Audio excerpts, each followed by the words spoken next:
Número 4. Curiosidade intensa. Tem uma curiosidade natural e uma tendência a explorar novos tópicos ou áreas de interesse. Eu lembro que quando era pequeno eu queria saber de tudo. Eu queria saber o porquê de todas as coisas. Então, curiosidade intensa é uma das características positivas, a meu ver, de quem tem baixa inibição latente. Desde criança, eu sempre tive curiosidade ao extremo. Eu queria saber de tudo, como tudo funcionava. Eu acho que isso é natural em toda criança, né? Quando a criança pega o carrinho e começa a desmontar para ver o que tem dentro. Até uma certa idade é natural, mas isso continuou depois, sempre, ao longo de toda a minha vida. Eu lembro que quando eu estava no colégio, hoje não se chama mais de colégio, é chamado de ensino médio. No primeiro ano do ensino médio, eu perguntei para a minha professora de biologia: professora, como que os pássaros sabem, né, que tem que fazer a curva naquele determinado momento e os outros que estão atrás vão seguir o que está no comando?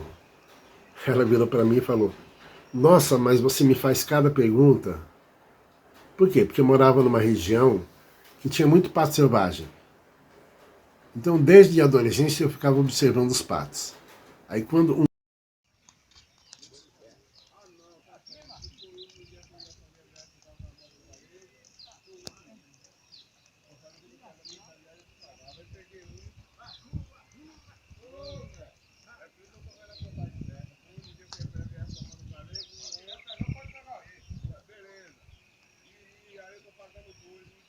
um ia voando, os que vinham atrás faziam a curva junto com o primeiro, quando o primeiro fazia a curva. Eu achava uma sincronia assim muito perfeita, né? Como se tivesse algum radar entre um pato e outro, ou algum tipo de comunicação, e ela não soube me explicar. Depois, pesquisando, eu descobri que é por causa das correntes de ar, né? Então, o primeiro pato está voando, ele cria uma corrente de ar, o segundo vem na corrente de ar e acaba seguindo o primeiro, e os que estão atrás fazem a mesma coisa. Mas eu sempre questionei tudo. Eu lembro que no meu primeiro serviço, eu era office boy, a secretária chegou para mim e falou: ué, mas você quer saber de tudo? Quer saber por que o porquê se chama porquê? E isso ficou na minha cabeça, né? Por que eu queria saber de tudo? Por que eu queria saber de todas as coisas? Isso, por um lado, é bom, né? Porque a gente acaba, pelo menos no meu caso, se viciando em conhecimento. E como eu queria saber de tudo, eu li muito, eu pesquisei muito sobre todos os assuntos. Só que, ao mesmo tempo, quando a gente começa a pesquisar muito, começa a conhecer muito, a gente começa a ter muitas dúvidas. É como a Bíblia. Eu li muito a Bíblia, eu conheci muitas histórias da Bíblia, muitos fatos, e eu comecei a questionar alguns deles. Tanto que eu vacilei muito na fé durante um período de tempo. Teve uma época que eu me tornei ateu, porque eu achei que era tudo muito ilógico, que não tinha muita lógica aquilo que estava sendo narrado na Bíblia, porque eu fui encontrando contradições, e se eu não fosse tão curioso, eu não teria buscado essas contradições. Hoje, com a minha situação, eu quero voltar a acreditar em Deus.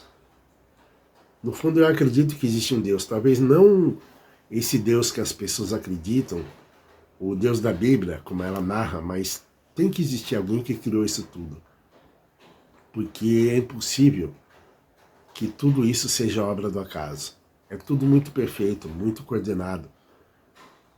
Tem que existir alguém que projetou tudo isso.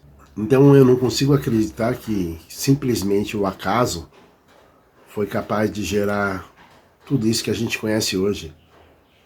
E o que é o acaso?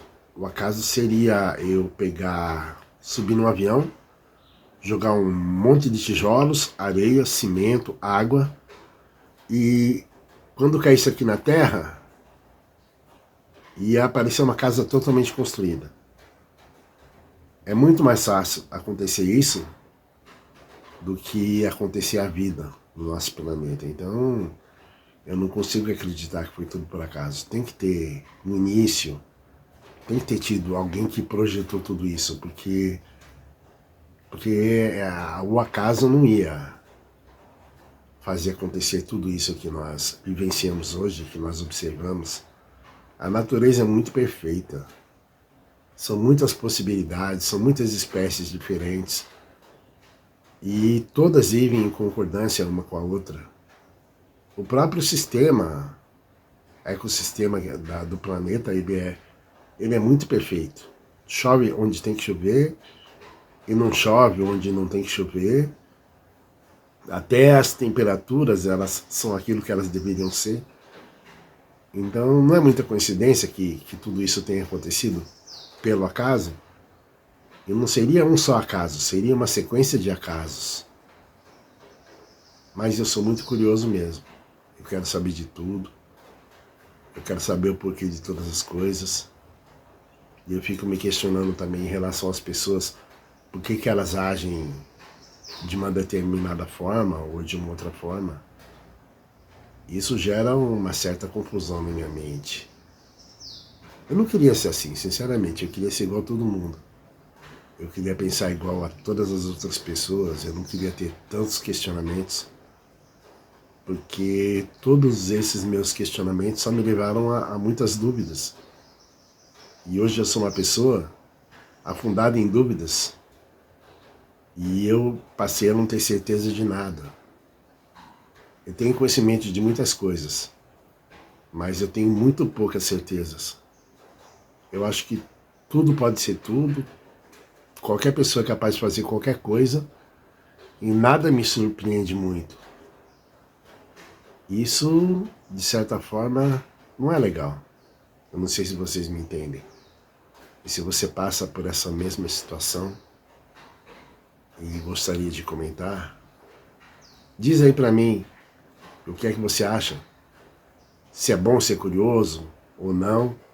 Eu acho até que a curiosidade é legal dentro de um certo limite, porque quando extrapola os limites, a gente se perde, a gente fica sem chão.